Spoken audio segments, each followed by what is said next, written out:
Práctica 4. Teoremas de Thevenin-Norton y superposición. Integrantes de equipo: Martín Ruiz de Iguala, Melchor García Fabián Fernando, Rodríguez Tello Azariel, Trejo Godínez Fernanda Mirel, Vargas Pérez María Fernanda, Vázquez Uribe Carlo.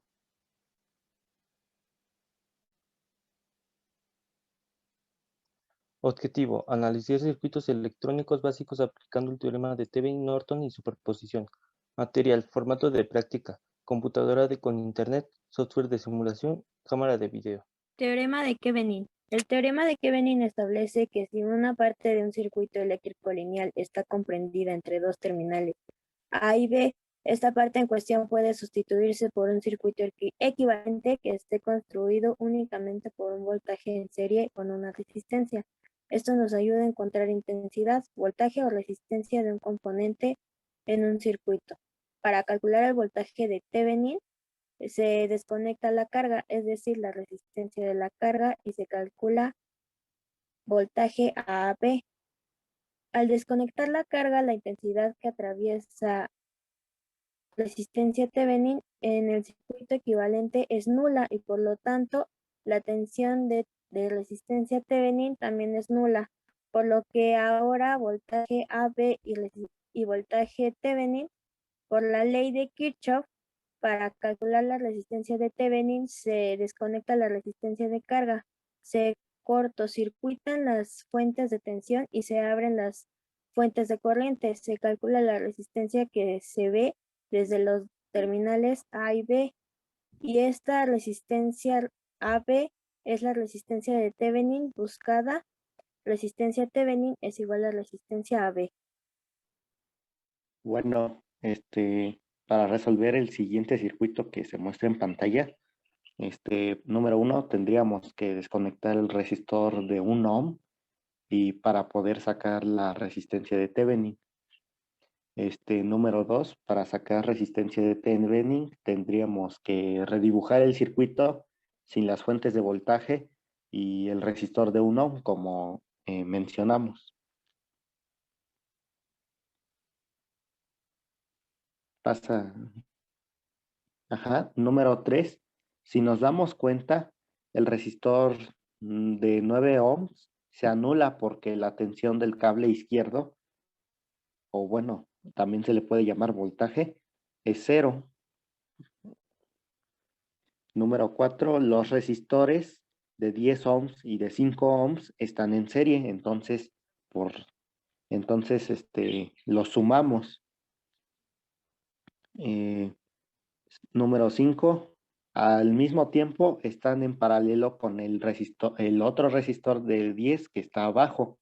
Entonces, ahí tendríamos que aplicar para sacar el equivalente, el resistor total o el equivalente entre circuitos paralelos y daría 6 ohms.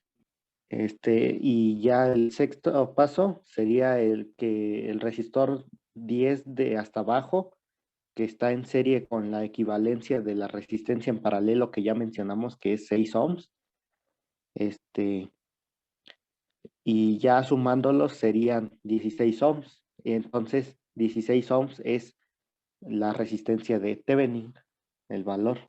Ahora podemos sacar el voltaje de Thevenin, teniendo ya la resistencia de Thevenin, pero para ello tendríamos que redibujar con las fuentes de voltaje de vuelta. Si checamos la polaridad de los resistores, ya también observando la dirección de las corrientes y ubicando dónde está la malla 1, la malla 2 y la malla 3 en este circuito. Ahora planteamos ecuaciones. Como se observa, la malla 1, su ecuación es la que se observa allí, y al final nos daría que la intensidad 1 tiene el valor de 9 de intensidad 2 más 1 entre 9. La malla 2, ya ahora la podremos resolver, su ecuación que planteamos, que en este caso las ecuaciones que estamos planteando, por cierto, estamos utilizando estamos utilizando leyes de Kirchhoff en sentido de mallas. Por eso es de que, como la ley dice, todas las intensidades van a dar 0 en una malla.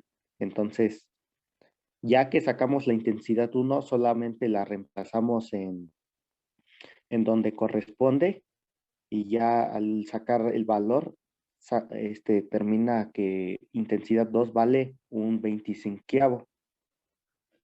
Y ya la malla 3, pues reemplazamos el valor de I2 y ya al final nos da el voltaje de Thevenin, que es de 17 quintos o de 3.4 voltios. Y ya si dibujamos el circuito, así quedaría que el voltaje de Thevenin es de 3.4 voltios y la resistencia de Thevenin es de 16 ohms. Y un dato importante, la resistencia de Thevenin va a ser la misma que la de Norton, para que lo tomen en cuenta un poquito más adelante. Teorema de Norton. Es un método que se aplica a circuitos eléctricos. Establece que un circuito lineal con dos terminales A y B se puede reducir a una fuente de corriente en paralelo con una resistencia. El circuito de Norton equivalente consiste en una fuente de corriente INO en paralelo con una resistencia Norton. Para calcularlo, se calcula la corriente de salida IAB cuando se cortocircuita la salida, es decir, cuando se pone una carga tensión nula entre A y B. Al colocar el cortocircuito entre A y B, toda la intensidad Norton circula en la rama A y B. Por lo tanto, ahora intensidad AB es igual a intensidad Norton. Se calcula la tensión de salida voltio A y B cuando no se conecta ninguna carga externa, es decir, cuando se pone una resistencia infinita entre A y B.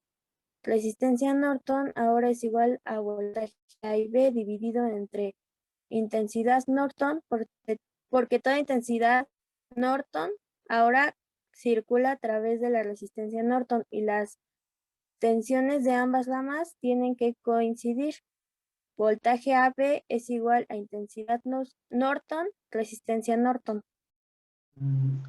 Para hallar la corriente de Norton, podemos utilizar ya sea el método de nodos o el método de mallas, pero anteriormente en el circuito anterior se utilizó el método de mallas, así que en este circuito utilizaremos el método de nodos, por lo que vamos a colocar un punto de referencia en el nodo. Al colocar mi punto de referencia a este nodo, el voltaje en este nodo va a ser la fuente de 4 voltios, es decir, que el voltaje de este lado va a ser de 4 voltios y el voltaje en este nodo sería de 3 voltios. Entonces, con nuestra prioridad es hallar esta corriente y vamos a colocar el voltaje de este nodo para hallar las corrientes que van a entrar o salir. Recordamos que se tiene que usar la ley de corriente de Kirchhoff, el cual nos dice que la sumatoria de las corrientes que entran al nodo menos la sumatoria de las corrientes que salen del nodo es igual a 0. O en su efecto la corriente es que entran igual y las corrientes salen igual. Una corriente que va en ese sentido está de resistencia de 10 ohms. En esta serie está conectada de 5 ohms, por lo tanto la corriente que pasa por las dos resistencias es la misma, y si yo coloco la corriente que va a salir en ese sentido, la polaridad, si debo colocarla de esta manera más o menos, lo que mencioné anteriormente, las resistencias son elementos pasivos que consumen energía, que de alguna manera se puede decir que la corriente entra del lado positivo y la polaridad debe de ir del lado negativo. Si yo coloco la corriente que pasa a través de la resistencia de 10 ohms, en ese sentido la polaridad se juega al colocarla en el método de nodos.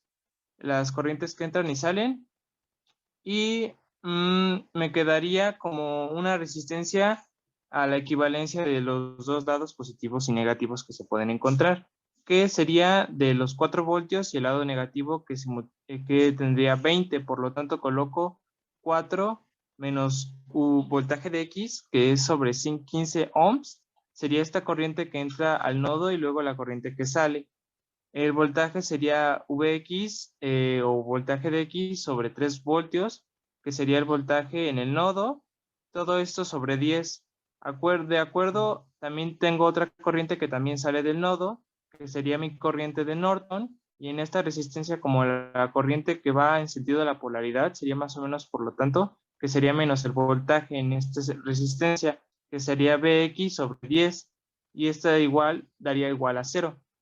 Tenemos nuestra ecuación planteada, y el siguiente paso sería que, utilizando el método de nodos, lo que tendría que multiplicar ahora sería 30 por la ecuación, pero la ecuación se tiene que sustituir, lo cual daría 30 por 4 sobre x sobre 15, que eso sería 30 que multiplica 4 menos bx sobre 15 ohms, menos 30 que multiplica 3 veces 3 voltios sobre 10, menos 30 voltios sobre 10, y esto nos daría 0. Para sustituir la ecuación, ahora tengo que operar 8 y 9, que sería 17, menos 2 veces por 3, x, menos 3 veces, que sería 8, de su voltaje, que sería igual a 8, y esto nos daría que esto se igualaría a 0. El voltaje de x pasa del otro lado a dividir sobre 8, de acuerdo a x, que es igual a 17 sobre 8, y la corriente de Norton va a ser igual al voltaje de su resistencia, y el voltaje que hay en la resistencia es voltaje de X, es decir, que la corriente de Norton es igual a las veces de la resistencia sobre 10 ohms, que eso nos daría un total de 2.12 microamperes. Bueno, para el teorema de superposición, este teorema se basa en la sustitución de un elemento por otro. Esto se hace con la intuición sobre el comportamiento de un circuito. También nos ayuda a probar varios teoremas diferentes, pero el teorema de sustitución no puede usarse para resolver el teorema que tiene más de dos fuentes que no están conectadas en serie ni en paralelo. Primero se obtiene la tensión y la corriente de la rama correspondientes que fluye a través de la rama dada por BXY y YOXY, como se muestra abajo de la figura A. La rama puede ser sustituida por una fuente de voltaje independiente, como se muestra arriba en la figura B. De manera similar, la rama puede ser reemplazada por una fuente de corriente independiente, como se muestra a continuación en el diagrama del circuito C. Por lo tanto, se ve la caída de tensión y la corriente que fluye a través del circuito A que se muestra arriba será la misma si se sustituye por cualquier fuente de voltaje o corriente independiente que se muestra en la figura B y C. Para resolver el circuito, primero se tiene que identificar las fuentes de voltaje y de corriente. Vamos a redibujar el circuito por cada una de las fuentes de voltaje. En este caso son dos, así que lo redibujaremos dos veces. Primero vamos a empezar con lo de 4 voltios. Las fuentes de voltaje que no fueron elegidas van a ser reemplazadas por un cable. Después se tiene que buscar la resistencia total del circuito. Ahora, este proceso se tiene que repetir en todos los circuitos que vayamos a redibujar. En este caso, la resistencia total sería igual a 10.88 ohms. Igual, como dije antes, se repite el procedimiento y se obtiene que la corriente total es de 6.299 amperes. Entonces, se suman las dos corrientes y se obtiene que es igual a 1.88 amperes. Y por último, se hace uso de la ley de Ohm.